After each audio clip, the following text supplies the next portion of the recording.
आपके पास 10 लाख रुपए हैं और आप सोच रहे हैं कि इसे कहाँ इन्वेस्ट करना सही होगा, एक नए फ्लैट में या फिर स्टॉक मार्केट में।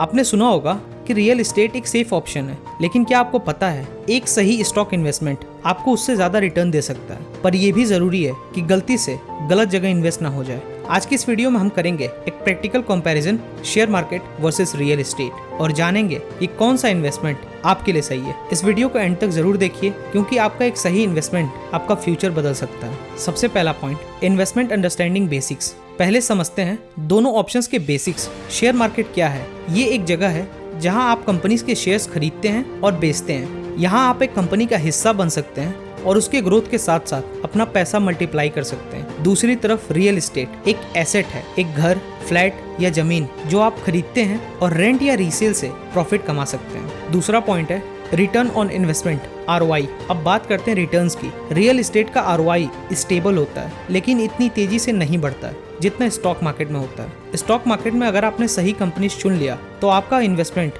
2 से 3 साल में डबल भी हो सकता है, पर अगर गलत स्टॉक लिया तो नुकसान भी हो सकता है। अगर कंपेयर किया जाए स्टॉक मार्केट से तो रियल एस्टेट सेफ है, लेकिन उसमें ग्रोथ स्लो होती है। एग्जाम्पल, अगर आपने 2010 में 10 लाख का फ्लैट खरीदा होता तो शायद आज उसकी वैल्यू 25 से 30 लाख होती। अगर आपने वही 10 लाख रुपए रिलायंस या TCS के शेयर में लगाया होता तो आपका पैसा आज 1 करोड़ से ज्यादा हो सकता था। मतलब स्टॉक मार्केट ज्यादा रिस्की है, लेकिन ज्यादा रिवॉर्ड भी दे सकता है। तीसरा पॉइंट है लिक्विडिटी, जब पैसा जरूरत में चाहिए। लिक्विडिटी एक इंपॉर्टेंट फैक्टर है। स्टॉक मार्केट में आप शेयर्स को कभी भी बाय या सेल कर सकते हैं, सिर्फ एक क्लिक पर रियल एस्टेट में आपको प्रॉपर्टीज बेचने के लिए महीने या तो कभी कभी साल भी लग जाते हैं, और उसके साथ ब्रोकरेज और पेपर वर्क का झंझट अलग। चौथा पॉइंट है इनिशियल इन्वेस्टमेंट एंड फ्लेक्सिबिलिटी। अब बात करते हैं इनिशियल इन्वेस्टमेंट की। रियल एस्टेट शुरू करने के लिए आपको लाखों या करोड़ों की जरूरत हो सकती है, लेकिन शेयर मार्केट में आप सिर्फ 5 या 10 हज़ार से शुरू कर सकते हैं। यहाँ फ्लेक्सिबिलिटी है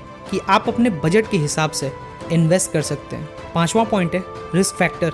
कोई भी इन्वेस्टमेंट रिस्क फ्री नहीं होता।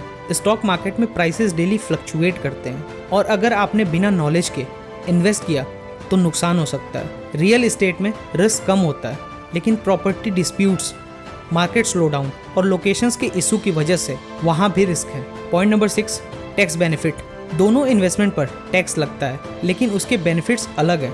रियल एस्टेट में आपको होम लोन पर टैक्स रिबेट मिलता है, लेकिन स्टॉक मार्केट में लॉन्ग टर्म कैपिटल गेन्स पर। तो ये डिपेंड करता है कि आप किस तरीके के बेनिफिट्स चाहते हैं। Last but not the least, point number 7, time and efforts. Real estate manage करना टाइम कंज्यूमिंग होता है। इश्यूज भी बहुत सारे होते हैं, maintenance, paper works etcetera. Stock market में एक बार इन्वेस्टमेंट करके आप प्रोफेशनल फंड मैनेजर्स को अपना पोर्टफोलियो मैनेज करने को दे सकते हैं, अगर आपके पास टाइम नहीं है तो।